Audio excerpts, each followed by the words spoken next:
Hi everyone. Sometimes you just need to have something that's fun for the students to do, some type of little game or activity. So in today's version of Tech Snack, we're going to take a look at a couple of online tools that you can use to make some review time fun with your students. So let's get snacking.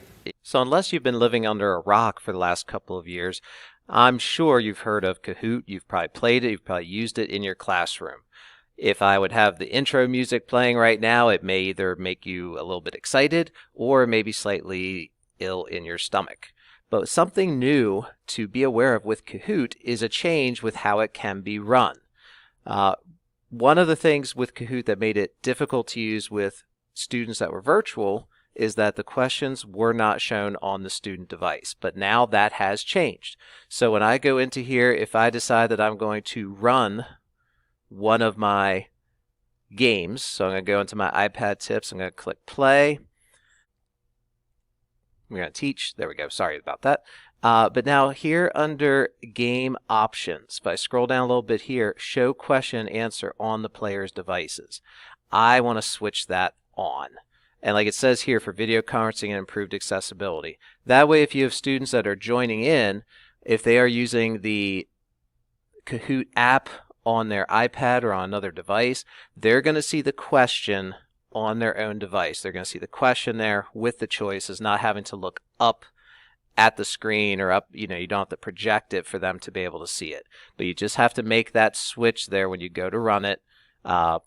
Get things set under general, show questions and answers on players' devices. If you're looking for a little more variety outside of Kahoot, Blooket is something you should really check out. So that is basically Blook, so it's book with an L in there, et.com.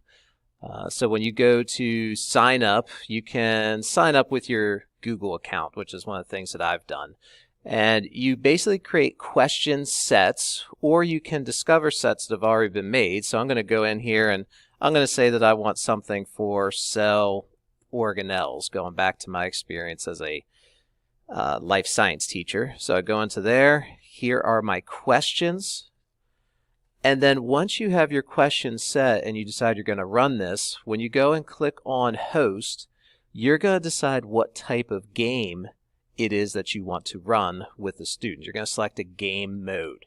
So you've got these different modes that are on here. If I go all the way down to the bottom, classic, that's pretty much like regular Kahoot.